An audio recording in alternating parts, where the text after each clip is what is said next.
Hello everyone, কেমন আছেন সবাই? আশা করছি সবাই খুব খুব ভালো আছেন, সুস্থ আছেন। আমার আবার একটি নতুন ভিডিওতে আপনাদের জানাই অনেক অনেক স্বাগত, শুভেচ্ছা, ভালোবাসা। আজ বুধবার, সকাল এখন 9টা থেকে 10টা মতো বাজে। সকাল 5:30টায় ওঠার কথা ছিল, তো এত টায়ার্ড লাগছিল উঠতে পারিনি।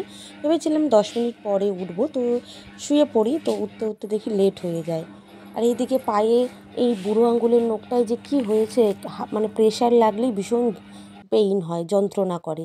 তাই ভাবলাম নখটা কেটে দিই, তো নখটা কেটে দিয়েছি। কেমন লাল হয়ে কি গেছে, আবার তুমি তোমরা মেয়ে কি কেউ সেজেছো? বলতে পারবে এটা কি? আর এদিকে তুমি মেয়ে মর্নিংয়ে সেজেছো? ব্রেকফাস্ট বানিয়ে নিয়েছিলাম চাউমিন। মেয়ে সেজেছো এত সোনা? কিছু দিইনি, একটা আলু, একটা পেঁয়াজ, কাঁচা লঙ্কা, একটা ডিম দিয়ে চাউমিনটা করে নিয়েছি। তো ব্যাস, এবার ছেলেকে স্নান করিয়ে ড্রেস পরিয়ে দিয়েছি, আবার দুটো টিক্কিও বেঁধে দিয়েছি। দেখো, ধ্রুবকে আমি প্রতিদিন কিন্তু 11:30 থেকে 12টার মধ্যে স্নান করিয়ে দিই। রোজ যেমন ওর রুটিন থাকে, খুব একটা নড়চড় হয় না ওই রুটিন থেকেই। বাকি সমস্ত কাজ আমি পরে করি, আগে ওর স্নান, তারপরে ওর খাওয়া দাওয়া, সমস্ত কিছু আগে ওর দিকটা ফোকাস করেই কিন্তু আমার বাকি সমস্ত কিছু করতে হয়। তো ওকে এবার শুইয়ে রাখবো, যেহেতু ওকে ফিড করিয়ে দিয়েছি, তো ঘুমোয়নি, শুয়ে আছে। তো আমি ওকে দেখতে দেখতে রান্নাগুলো করছিলাম। টক ডাল করেছি আজকে, আর এদিকে হচ্ছে বাটা মাছের ঝাল করেছি বেগুন দিয়ে, আর উচ্ছে আলু ভাজা। দুপুরবেলায় উচ্ছে আলু ভাজা আমি আর জেঠু খাবো, কি হাজব্যান্ডের গুতাগুতি জন্য রাখবো করে। না, ও রাত্রে আসবে। তো কি এই ছিল সুন্দর তো দুপুরের লাগছে মেনু। আর সানসেট। এদিকে দেখো, একটু বিকেলের দিকে বেরিয়েছিলাম ছাদে হ্যাঁ আমি আমি ছেলেকে নিয়ে। ঠিক আছে, কটা বাজে এখন? ওই 4:30 মতো বাজে। ওর পিসি এসছে, দেখো। পি, ও পি বলে ডাকে, মানে সবাই ওকে পি বলেই ডাকে আর কি, বাড়ির সব বাচ্চারা। এই যে ছাদে সমস্ত জামা কাপড় মেলা ছিল, এগুলো আমারই রয়েছে, এগুলোই তুলতে এসছি। তা ওরা সবাই রয়েছে, ওদের কাছে ছেলেটাকে রেখে আমি একটু আবার নিচে যাব জল আনতে। তো ছেলেকে রেখে দিলাম ওর কাছে, আমি জামা কাপড়গুলো তুলে নিয়েছি। এবার দেখো, এখানে বালতি ফাঁকা আছে। আমি নিচে গিয়ে, মানে একদম একতলায় আমাদের মেইন কল, যেহেতু আমাদের পাম্পের সিস্টেম হয়নি, তো জলটা আমি ভরে রেখে আসি, হাজবেন্ড যখন আসে তখন তুলে নিয়ে আসি। তো এদিকে জায়ের মেয়ে এসেছিল, আমার দিদি গিয়েছিল কুম্ভের মেলায়, তো সেখান থেকে জল আর এই কিছু খেলনা নিয়ে এসেছিলো, তার মধ্যে থেকে ওই বাঁশিটাও বাজাচ্ছিল।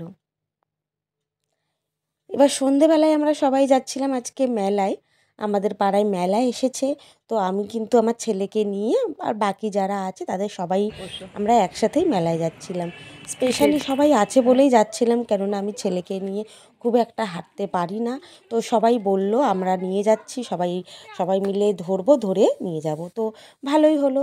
তো এ হচ্ছে তানিয়া, আমাদের বাড়ির পাশে নেইবার। তাই ইনি হচ্ছেন কাকিমা, মানে তানিয়ার মা।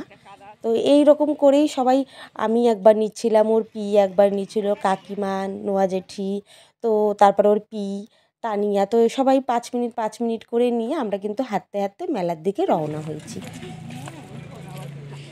মেলা কিন্তু আমাদের বাড়ি থেকে খুব একটা দূরে নয়, 10 মিনিট থেকে 15 মিনিট হাঁটা পথ। আমি যেহেতু আস্তে, মানে স্লো হাঁটি, তো আমার কাছে 15 মিনিটই লাগে। মেলায় আমরা কি মেলায় ভিড়! ঢুকে গেছি, দেখতেই পাচ্ছি মেলায় খুব ভিড়, প্রচণ্ড ভিড় হয়েছে। আর এদিকে দেখো মেয়েদের সব অ্যাট্রাকটিভ জিনিস, আগে এসেই দেখো সবাই এই দোকানটায় কাকুকে ধরে রেখেছে, যেহেতু 30-40 টাকায় সব পাওয়া যাচ্ছে। আমরাও কিছু কেনাকাটা করেছিলাম, আমি কি কি কিনেছি সেটার আর ভিডিও করা হয়নি, তো সেই জন্য আর তোমাদের দেখাতে পারলাম না। এখানে দেখো কত সুন্দর সুন্দর জিনিস মেলায় দেখা যাচ্ছে। আমাদের মেলা কিন্তু ঘোরা হয়ে গেছে, বাড়ির দিকে রওনা দেব। আগে যখন ছোটোবেলায় মেলায় এসেছিলাম, তখন জানো তো আমি 3 টাকা করে, মানে যা নেবেন 3 টাকায় এটুকু এটা দেখেছিলাম। তারপরে 5 টাকা, তারপরে 10 টাকা, এরকম করে করে এখন 20 টাকা। তো বাড়ি এসেছি, এদিকে শাশুড়ি শ্বশুর এসছে, দেখো আমাদের ঘরে জায়ের মেয়ে। আজকে শুধু জায়ের মেয়ে না, মানে যেহেতু আমাদের জয়েন্ট ফ্যামিলি, তো সবাই এসছে। দেখো এইটা হচ্ছে জায়ের মেয়ে, এদিকে এই বাচ্চাটা হচ্ছে আমার বড় জেঠুর ঘরের নাতনি।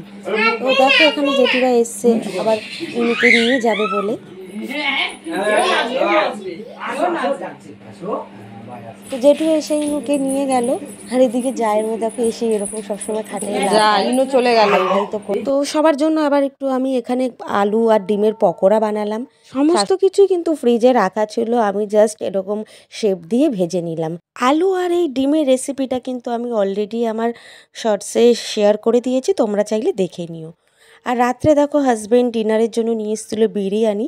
আসলে ও ইনভাইট করতে বেরিয়েছিল সবাইকে, তো আসার পথে বিরিয়ানি নিয়ে এসেছিলো ওর জন্য আর আমার জন্য, স্পেশালি ওর জন্যই নিয়ে এসছে, ভাবে ও খাবে তাই জন্য আমার জন্য নিয়ে এসছে। তো বিরিয়ানিটা খেতে কিন্তু দারুণ। ভিডিওটি এখানেই আমি শেষ করলাম। ভিডিওটি ভালো লাগলে অবশ্যই লাইক কমেন্ট শেয়ার করে দেবেন আর সাবস্ক্রাইব করে সবাই আমার পাশে থাকবেন।